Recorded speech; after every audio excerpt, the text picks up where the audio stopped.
તો નમસ્કાર ગુજરાત, સ્વાગત છે આપનું ફરી એકવાર આપના આજના તાજા નવા હવામાન સમાચારની અંદર। ગુજરાત રાજ્યમાં છેલ્લા 2 દિવસથી ગુજરાતમાં જે વરસાદ પડી રહ્યા છે તેને કારણે નદી નાળા છલકાઈ ચૂક્યા છે। અત્યારે હાલ શું પરિસ્થિતિ છે તેના વિશે વાત કરીશું, કારણ કે સૌરાષ્ટ્રમાં છેલ્લા 2 દિવસમાં એક જ તાલુકા ઉપર 40 ઇંચના વરસાદો પડ્યા છે અને એટલું જ નહીં, હવે આ વરસાદની સિસ્ટમ સાર્વત્રિક થઈ ગઈ છે એટલે દક્ષિણ ગુજરાત સૌરાષ્ટ્રથી આગળ નીકળી ચૂકી છે અને હવે સૌરાષ્ટ્રની ઉપર કચ્છ, મધ્ય ગુજરાત અને ઉત્તર ગુજરાતમાં પણ ભયંકર વરસાદો શરૂ થઈ ચૂક્યા છે। તેની વચ્ચે શનિ રવિ ગુજરાત રાજ્ય પર મોટી ઘાત તોડાઈ રહી છે। તેની વચ્ચે શનિવાર અને રવિવાર ખાસ સાવચેત થઈ જજો, કારણ કે શનિવાર છે 4 તારીખ અને રવિવાર છે 5 તારીખ। તેની વચ્ચે 4 તારીખ અને શનિવારનો વહેલી સવારનો ભયંકર વરસાદ શરૂ થઈ ચૂક્યો છે। તો મિત્રો 4 તારીખ શનિવાર બપોર પછીથી લઈને રાત્રિ સુધી ગુજરાતમાં જે છે તે મિત્રો આભ ફાટતું જોવા મળી રહ્યું છે અને આ શબ્દો પણ હવે તો ટૂંકા પડી રહ્યા છે, કારણ કે વરસાદની લિમિટ હવે ખૂબ વધારે વધી ચૂકી છે।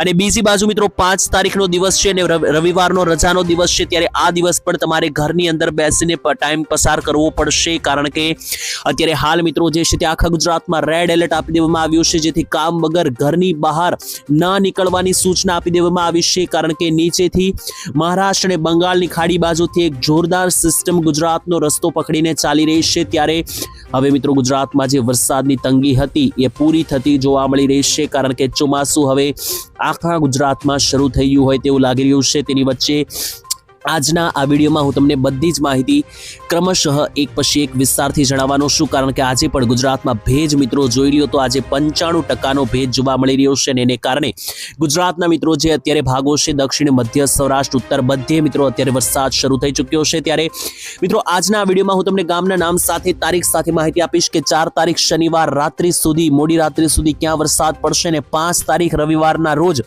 બપોર સુધી ગુજરાત રાજ્યમાં કયા કયા જિલ્લામાં કેટલા વરસાદની આગાહી છે જણાવીશ। તેની સાથે ગુજરાતમાં 3 તારીખે આખો દિવસ વરસાદ પડ્યો છે અને 4 તારીખે વહેલી સવારે પણ જે વરસાદ પડ્યો છે તેના લાઈવ ફોટા અને વિડીયો મારી પાસે આવ્યા છે કે જેમાં પૂર જેવી પરિસ્થિતિ જોવા મળી છે, તો એ બધા ફોટા અને વિડીયો દેખાડીશ। તેની સાથે આ વિડીયોમાં આપણે એ પણ જોઈશું કે ગુજરાત રાજ્યમાં હવામાનને લઈને અંબાલાલ પટેલે જે છે તે 6 તારીખ સુધી ચેતવણી આપી દીધી છે। આની પહેલા પણ અંબાલાલ પટેલે કહ્યું હતું કે ગુજરાત રાજ્યમાં પૂર જેવી પરિસ્થિતિ જોવા મળશે અને અત્યારે મિત્રો નજર તમારી સામે છે જે દ્રશ્યો આવ્યા છે તેમાં મિત્રો બસ પાણીમાં ફસાયેલી જોવા મળી રહી છે, કેટલીક રિક્ષાઓ મિત્રો તણાઈને ચાલી ચૂકી છે, ઘણા બધા પશુઓના પણ મિત્રો મૃત્યુ થયા છે। તેની વચ્ચે ગુજરાતમાં છેલ્લી કલાકોમાં હાહાકાર મચી ચૂક્યો છે, તેના વિશે આજના આ વિડીયોમાં આપણે વિસ્તારથી વાત કરીશું। તો ચાલો મિત્રો હવે ટાઈમ બગાડ્યા વગર વિડીયોની અંદર આગળ વધીએ તેની પહેલા હું તમને જણાવી દઉં કે ચેનલ સબસ્ક્રાઇબ તમે ના કરેલ હોય તો અત્યારે કરી લેજો, કારણ કે જેમ જેમ સિસ્ટમ બદલાશે તો પળે પળની અપડેટ તમને આ ચેનલ ઉપર દરરોજ મિત્રો વિડીયોના માધ્યમથી મળતી રહેશે। એની સાથે મિત્રો હું ડિસ્ક્લેમર આપવા માંગીશ કે વિડીયોમાં આગળ આપણે જે પણ વાત કરવાની છે મિત્રો મારી કોઈ જાતે ઘડેલી વાત નથી, જે પણ વેધર મોડેલો, ડેટા અને આંકડાઓ જણાવી રહ્યા હોય એ જ વાત હું તમને કરવાનો છું, જેથી એની પુષ્ટિ અમે કોઈ પણ પ્રકારે કરતા નથી। તો ચાલો મિત્રો ટાઈમ નથી બગાડતા અને હવે સીધા જમ્પ કરીએ વિડીયો ઉપર। તો પહેલા મિત્રો કેટલાક ફોટા અને વિડીયો જોઈ લો તમે। અત્યારે સૌરાષ્ટ્રમાં જે પરિસ્થિતિ બની રહી છે ખાસ ભયંકર વરસાદની, તેને કારણે અત્યારે મિત્રો તમે લાઈવ જોઈ શકો આ વિડીયો મારી પાસે સામે આવી રહ્યો છે। ખાસ સૌરાષ્ટ્રમાં વેરાવળ પોરબંદર હાઈવે બ્લોક, જી હા મિત્રો જોઈ લો, આ મિત્રો કોઈ નદી નથી પરંતુ આ હાઈવે છે જે સૌરાષ્ટ્રનો હાઈવે છે મિત્રો, વેરાવળથી પોરબંદરનો એ બ્લોક કરવામાં આવ્યો છે, બંધ કરી દેવામાં આવ્યો છે અને આવા એક રસ્તાને મિત્રો 100 થી 200 રસ્તાઓ ગુજરાત રાજ્યમાં બંધ કરી દેવામાં આવ્યા છે, કારણ કે વરસાદી સિસ્ટમ હવે એવી ગાંડીતુર બની ચૂકી છે કે જોઈ લો આ હાઈવેને મિત્રો નદી બનાવી દીધી છે, એટલો ભયંકર વરસાદ જે છે મિત્રો અહીંયા ગુજરાતમાં પડ્યો। અને હવે મિત્રો આ બીજો વિડીયો તમે જોઈ લો। આ જે વિડીયો છે એ મિત્રો જૂનાગઢથી સામે આવી રહ્યો છે કે જ્યાં ગઈકાલે 40 ઇંચના વરસાદ 2 દિવસમાં પડ્યા છે।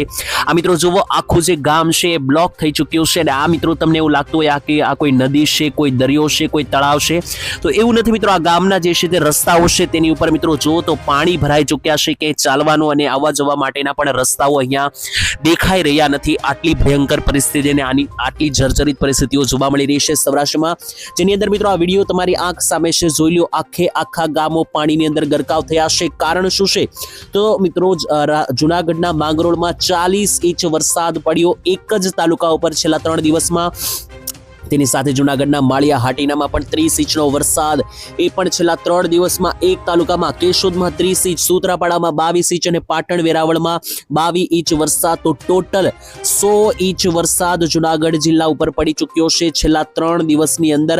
એટલે મિત્રો જોવા જઈએ તો એક આંકડો આવ્યો છે કે કેશોદમાં આ વર્ષની સિઝનનો અડધો વરસાદ 40-45% વરસાદ પડી ચૂક્યો છે. એટલે આખા વર્ષમાં જે વરસાદ આખા ચોમાસાનો જે પડવો જોઈએ એનો અડધો વરસાદ એક જ દિવસમાં ખાબકી ચૂક્યો છે જૂનાગઢના કેશોદની અંદર. અને આટલું જ નથી, ગુજરાતમાં હવે એ સિસ્ટમ ઉત્તર ગુજરાતમાં પણ લાગુ થઈ ગઈ છે અને કડાકા ભડાકા શરૂ થઈ ચૂક્યા છે. તેની વચ્ચે આજે મિત્રો ટપકા તમે જોઈ રહ્યા છો એ મિત્રો સૂચવે છે આપણને કે કેટલા વીજળીના ચમકારા થઈ રહ્યા છે. તો અહીંયા જુઓ તો આજથી 2 દિવસ પહેલા જે સૌરાષ્ટ્રને ધમરોળ્યું વરસાદે, ખાસ તો મિત્રો જૂનાગઢ, અમરેલી, ભાવનગર, ગીર સોમનાથ આ બધા જિલ્લાઓમાં વરસાદે છોતરા કાઢ્યા. પછી સુરત, વલસાડ, નવસારી આ બધા વિસ્તારોથી હવે સિસ્ટમ આગળ વધી અને હવે ઉત્તર ગુજરાતનો વારો આવ્યો છે. ઉત્તર ગુજરાતના બાકીના જિલ્લાઓમાં પણ હવે વરસાદની એન્ટ્રી થઈ ચૂકી છે.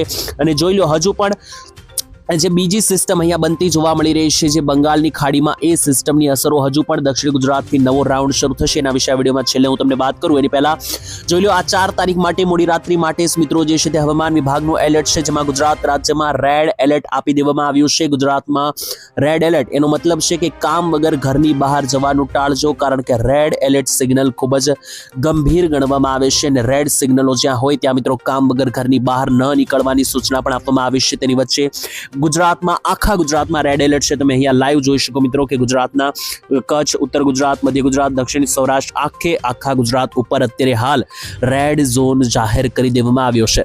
અને હવે મિત્રો મારી પાસે જે આંકડા આવ્યા છે, આંકડા હું તમને જણાવું તો આને મિત્રો જણાવવા માટે મારી પાસે કોઈ શબ્દ નથી. આટલા ભયંકર વરસાદો પડ્યા છે અને હું તમને કયા શબ્દોમાં સમજાવું, કારણ કે જોશો તો 1 ઇંચથી વધારે વરસાદ પડ્યો છે ગઈકાલે 100 તાલુકાઓની અંદર, 2 ઇંચથી વધારે વરસાદ પડ્યો છે ગઈકાલે 65 તાલુકાઓની અંદર, અને એની સાથે 10 ઇંચથી વધારે વરસાદ પડ્યો છે 10 તાલુકાઓની અંદર, અને 20 ઇંચ વરસાદ જોઈ લો જૂનાગઢના માંગરોળની અંદર ટોટલ છેલ્લી 24 કલાકમાં 20 ઇંચ વરસાદ, માળિયા હાટીનામાં 14 ઇંચ વરસાદ.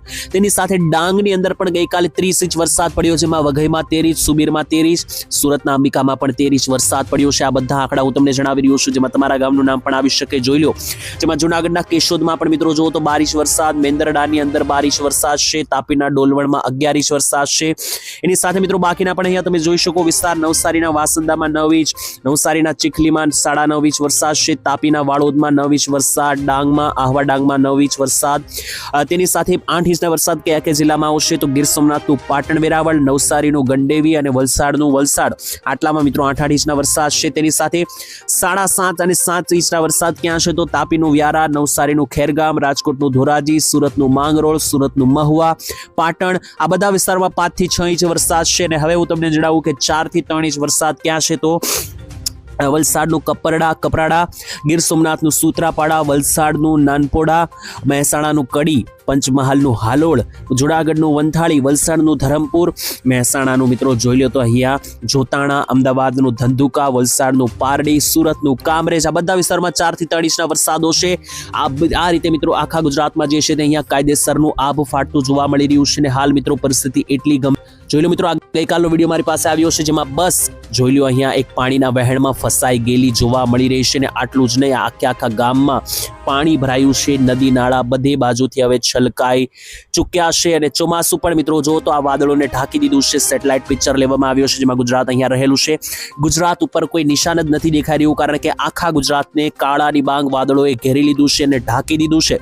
એટલે ગુજરાત જેવી રીતના મિત્રો તમે બેડ ઉપર ચાદર પાથરો એવી રીતના ગુજરાત રાજ્ય પર વાદળો પથરાઈ ચૂક્યા છે. અને હાસ અત્યારે જે સિસ્ટમ છે ગુજરાત ઉપર એની માટે મિત્રો સમજાવવા માટે મારી પાસે કોઈ શબ્દો નથી, કારણ કે એટલી ભયંકર સિસ્ટમ હવે ફરીથી આવી ચૂકી છે. અને મોટી વાત એ છે કે બંગાળની ખાડીમાં બની રહ્યું છે નવું લો પ્રેશર. એટલે જેવો આ વરસાદનો રાઉન્ડ વિરામ લેશે એટલે 8 તારીખથી નવો સિસ્ટમ, નવો રાઉન્ડ શરૂ થઈ જશે. તો કોઈ બ્રેક નહીં લે મિત્રો વરસાદ, કારણ કે ગુજરાતમાં 1 તારીખે શરૂ થયેલો આ રાઉન્ડ છે, આજે 4-5 તારીખ છે હજુ શરૂ છે. આ રાઉન્ડ 6 તારીખે પૂરો થશે. 7 તારીખનો વિરામ લઈને 8 તારીખે બીજી સિસ્ટમ મિત્રો બંગાળની ખાડીથી ગુજરાત તરફ અસર દેખાડશે. એટલે ગુજરાત નોન સ્ટોપ 15-16 તારીખ સુધી આ રીતના વરસાદો શરૂ જ રહેવાના છે. ગયા મહિનામાં વરસાદ ઓછો પડ્યો, તેની અછત જે હતી તે હવે મિત્રો અહીંયા પૂરી થતી આપણને જોવા મળી રહી છે. તેની સાથે અહીંયા મિત્રો જો તો ચાલો હવે હું તમને એક ગામના નામ સાથે સમજાવું કે આગામી કલાકોમાં કેટલો વરસાદ પડવાનો છે ખાસ ગુજરાતના ભાગોની અંદર. તેની વચ્ચે 4 અને 5 તારીખની માહિતી આપી રહ્યો છું. 4 તારીખે મોડી રાત સુધી ને 5 તારીખ રવિવારે બપોર સુધી વરસાદ પડવાના છે. એમાં દક્ષિણ ગુજરાતમાં રેડ ઝોન, ખાસ દક્ષિણ ગુજરાત ઉપર હજુ પણ સુરત, નવસારી, વલસાડમાં 20-20, 25-25 વરસાદ પડ્યા અને હજુ પણ 5-10 ઇંચના વરસાદો સરેરાશ જોવા મળી શકે. જેમાં તમે લાઈવ જોઈ શકો મિત્રો, સુરત, નવસારી, વ્યારા, બારડોલી, સાપુતારા, ડાંગ, વલસાડ આ બધા વિસ્તારોની અંદર હજુ આજની સ્થિતિમાં પણ સિસ્ટમ સૌથી વધારે મજબૂત છે આખા ગુજરાતની અંદર. જેમાં ઉપર જોશો તો ભરૂચ, ડેડિયાપાડા, રાજપીપળા, વડોદરા, છોટાઉદેપુર, નર્મદા અને ડાંગ, તાપી આ બધા વિસ્તારોમાં પણ વરસાદનો ખતરો સૌથી વધારે તોળાઈ રહ્યો છે. મધ્ય ગુજરાતનો દાખલો તમને આપું તો મિત્રો, મધ્ય ગુજરાત ઉપર પણ અત્યારે સ્થિતિ ખૂબ જ વધારે બગડતી જોવા મળી રહી છે પરિસ્થિતિઓ. કારણ કે મધ્ય ગુજરાતમાં આજની હાલની પરિસ્થિતિના આધારે મિત્રો જોશો તો મધ્યમાં પણ મિત્રો આખા મધ્ય ગુજરાતમાં હાલ અત્યારે ખૂબ જ વધારે મિત્રો વાદળોની સિસ્ટમ મજબૂત બની રહી છે. જેને કારણે એક જિલ્લાના નામ સાથે તમને સમજાવું તો અહીંયા દાહોદ થઈ ગયું, આ બાજુ ગોધરા, અમદાવાદ, આણંદ, મહેસાણાની નીચે મિત્રો છે ગાંધીનગર છે, વિરમગામ છે, બાળાસિનોર, કપડવંજ અને નીચે જોઈએ તો ખેડા, એની સાથે મિત્રો મહીસાગર, પંચમહાલ આ બધા વિસ્તારોમાં મધ્ય ગુજરાતની અંદર પણ વીજળી સાથે અને ગાજવીજ સાથેના વરસાદો આજે મોડી રાત્રિ સુધી પડી શકે. ઉત્તર ગુજરાતની વાત કરીએ તો ઉત્તર ગુજરાત ઉપર તો ગઈકાલે આખી સિસ્ટમ જે છે તે પસાર થઈ હતી અને આજે ફરી એકવાર મિત્રો જે ખતરો વધવાનો છે તેની અંદર વાવથરા, ધાનેરાથી લઈને ડીસા, પાલનપુર, રાધનપુર, દિયોદર, સાંતલપુરથી લઈને પાટણ, મણિયારી, મહેસાણા, નીચે આવીએ તો મિત્રો મોડાસાના વિસ્તાર અને ત્યાંથી પણ નીચે કડી લાગુના વિસ્તારોથી લઈને જમણી બાજુ ચાલીએ તો મોડાસા, પ્રાંતિજ, બાયડ, અરવલ્લી, બનાસકાંઠા, ખેડ બ્રહ્માથી લઈને સાબરકાંઠાનો જે આખો પટ્ટો છે તો ઉપર મિત્રો રહેલા બધા જિલ્લા ઉત્તર ગુજરાતના વાવથરા, બનાસકાંઠા, મહેસાણા, પાટણ, સાબરકાંઠા અને અરવલ્લી આ બધા જિલ્લાઓમાં રેગ્યુલર મિત્રો જે છે તે આજની પરિસ્થિતિમાં પણ વરસાદ ભૂકા બોલાવશે. કચ્છની વાત કરીએ તો આજે મિત્રો કચ્છના જે જમણી બાજુના વિસ્તાર છે જે ઉત્તર ગુજરાત બોર્ડર પાસે આવેલા છે ત્યાં વધારે અસર જોવા મળશે. જેમ કે રાપર, ભચાઉ, માંડવી, અડેસર, ઉપરના મિત્રો ગાંધીધામ, માળિયા લાગુના વિસ્તારો. ત્યાર પછી 5 તારીખે મિત્રો જે છે તે કચ્છ ઉપર વધારે સિસ્ટમોનું જોર જે છે તે જોવા મળી શકે. તો આ રીતે મિત્રો મેં તમને તમામ વિસ્તારોની માહિતી આપી છે. હવે સૌરાષ્ટ્રનું છેલ્લે જોઈ લઈએ તો શેખ મિત્રો સૌરાષ્ટ્રમાં જે છે તે બધા જિલ્લાઓમાં રેગ્યુલર હજુ પણ વરસાદ જોવા મળી રહ્યા છે. 1 થી 2 જિલ્લાને બાદ કરી દઈએ જેમ કે મિત્રો દ્વારકા અને જામનગર અને આ બધા જિલ્લા છે ત્યાં મિત્રો સિસ્ટમ થોડી દૂર પડી રહી છે જેથી ત્યાં મધ્યમ લેવલના જ વરસાદ પડશે. પરંતુ બાકીના જે વિસ્તારો છે જેમ કે અહીંયા મિત્રો તમે લાઈવ જોઈ શકો ભાવનગર, અમરેલી, જુનાગઢ, ગીર સોમનાથ, બોટાદ, સુરેન્દ્રનગર, રાજકોટ આ બધા જિલ્લાઓમાં રેગ્યુલર મેઘતાંડવ શરૂ રહેશે. તો આ રીતે મિત્રો સંપૂર્ણ માહિતી આવી રહી છે. તમારા ગામમાં વરસાદ છે કે નહીં, ગામનું નામ કયું છે કમેન્ટમાં લખીને જણાવી દેજો. કાલે ફરી મળીશું, ત્યાં સુધી રજા આપશો. ધન્યવાદ. જય માતાજી, જય દ્વારકાધીશ.